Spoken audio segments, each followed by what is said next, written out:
Venice is, of course, a beautiful city known for its canals and the beautiful architecture that lines the canals.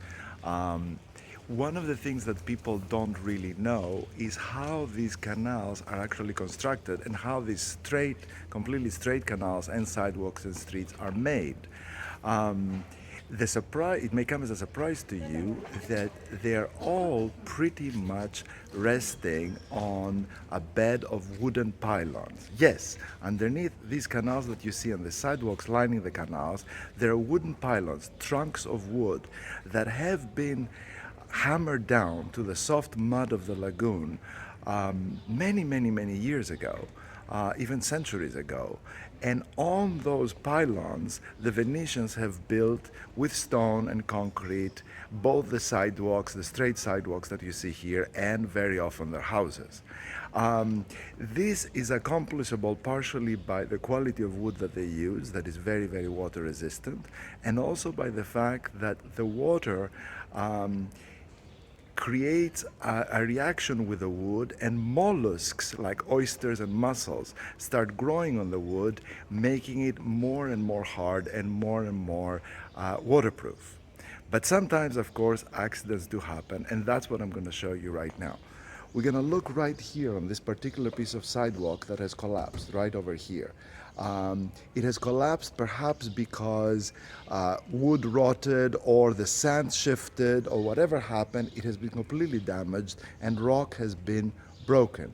You can see this continuing here over here, where it just continues collapsing and collapsing all the way down and across. So what we're going to explore now is what the Venetians do to correct these mistakes. And it's quite interesting and shows us a lot about how Venice is constructed and the history of Venice. We're going to now go up this wooden bridge, which will give us a bird's eye view on the works that they're doing to repair this section. So we're just going to take a little hop.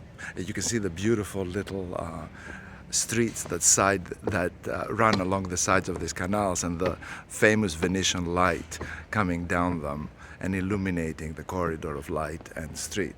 So here we are, and you can see that the works have started. Here you are, as you can see, there's a stripe of wooden trunks, okay, lining the sidewalk, parallel to the sidewalk and into the water. You can see them right here, that they have built already. This is the first phase of the work. Okay, what they're going to be forced to do, since they have to deal with a stone sidewalk all down here that you see, all this has to be completely remade because it's now collapsing into the water. So what they do is, the first thing is they put these trunks down here, and then they're going to cover them with a waterproof plastic sheet to effectively create a bathtub of water all around this part that they have to repair. Then they will bring pumps and they will pump up all the water out. Then they will remove all this long sidewalk that you see here, all the way up and down here. They will remove it up, put new pylons of wood underneath here to support a brand new sidewalk. So that's what this kind of work entails. You can imagine that this kind of work is a very labor intensive. It needs a lot of expertise. Not any engineer can come and undertake such a project, and takes a lot of effort and time. But then you return back into the traditional method of doing these things in Venice, and you also preserve the beauty and the mesh and the craftsmanship that exists in the creation of this fantastic jewel of a city. So that's what I want to tell you about the floating aspect of Venice, the canal making, the canal reparation, and its reestablishment when it eventually collapses. One last thing I want to show you that is easy to wonder about is, in a city like this, full of these canals and water everywhere, how does water, electricity, internet, sewage work? How do these pipes to serve the city all pass around here? The secret can be discovered if we look carefully at one of those bridges. What happens is, these things, actually all these services actually follow the bridges over and across the canals. So if this is one of our bridges, if we go carefully to see between the bridge steps, there you are, we'll be able to see right over here, you can see the There are water pipes and sewage pipes and all kinds of electricity pipes on the other side of the stairs.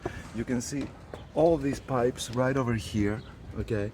Right over here, of all the services and telecommunication services. So in Venice, they don't just have to dig through the sidewalks to pass these cables, but at very, very regular moments, they have to go to quit this is a manhole, for example, right over here in the intersection with the bridge. So they have to pull all these tubes, all this infrastructure. They have to pull it and make it go over the bridge, okay, so it can continue to the other side and serve this part of the neighborhood. So as you can see, in order to support a city in Venice and to manage all these infrastructures that we all take for granted, you have to have tremendous engineering skills in order to provide these modern services to a city that is now in the 21st century, but has been around for many, many centuries. In the old days, presumably things were not so sophisticated, and a lot of these things were actually done by the canal. So I'm assuming that at the time of the Renaissance, these canals did not smell very, very good. But right now, they're actually very clean and very fresh, and you can see fish swimming in the water. And as everyone has read, during the COVID crisis, when tourism in Venice slowed down to almost zero, like in most other places, and the traffic on the canals was much lower because of the lack of tourists, there were even dolphins swimming around the canal, which is wonderful, and unfortunately I missed. But it would be fantastic to be in Venice, walking by one of these canals and seeing dolphins swimming through, just like in the very old days. So that was my little, I've been here now for a few days, and I will continue being for a few days here. You can see I'm in a part of the city that is residential, and it is very quiet because the people that live here are out working like in every other city. There are no tourists at all. There's no one other than me just walking around and enjoying this lovely, lovely ambiance of a city. You can do that as well, as long as you visit Venice away from the summer months. In the summer, I'm assuming that even these quiet little neighborhoods that are rustic and sweet, even then they're inundated with people, just because there's so many people that choose to make Venice their holiday destination. But if you can travel off-season, then you can come and be confronted with scenes such as this one. I'm at the end of this long, long street, and here we are, and you can see I've arrived at the canal. There's a walled garden right over here. There's a beautiful private house right over here. And the scene is very, very idyllic and very much how it would look centuries ago. So if you want to experience this sort of thing, better visit this city on the off-season.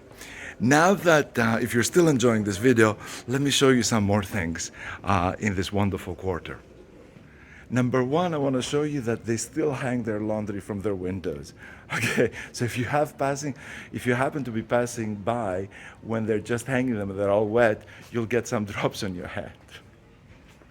We're now in a larger canal that is far wider. Both the canal and the sidewalks are far wider, but it is still a very residential area. You don't really see any palacios, rather you see ordinary houses, as you can see here, some with their laundry hanging, often with pots of plants to provide some greenery in the city that is not very green, because there is no space and no land really to grow things on. As usual, you will see intersections of canals, and where there are intersections of canals, there are many, many bridges. So right here, as we're walking by, we're going to see this particular bridge right over here behind this boat, and then right ahead of us there's another bridge, because this is a corner of a canal meeting another canal. Oh, and I see a gondola hanging out in the front. So if we go a little bit up here, then we're going to go up this bridge, and you're going to see, in fact, how many bridges and intersections. There's a bridge right at the end over there, if you can see, and there's another one right over here, simply because there are many canals intersecting, and therefore every time you have this situation, you have to give a bridge for every intersection. Imagine two city streets intersecting. You would have to have, in order to connect everywhere with everywhere, you would have to have at least two bridges, if not four, if the intersection is very wide. It is a mistake to think that the canals are only for gondolas. Gondolas are mostly used by tourists who want to experience the, the romance of old Venice. Oh, there is a lovely one. Here's a canal without sidewalks, just the buildings. So the buildings are just going right into the water, and there's nowhere you can walk. In a situation like this, what they would do is, you can see there are some boats parked there. There is often some kind of like basement with a hole out of it that makes you come out, that helps you come out and get on your boat and go somewhere else. And here's a gondola on the other side. And in fact, the gondolieri is a woman. There she is. She's passing right in front of there, and it's actually a woman. And that happens also. So that is a little overview of a part of Venice that most people don't see, the residential Venice. I hope you enjoy it, and remember, travel responsibly and preferably on the low season. Take care and happy trails.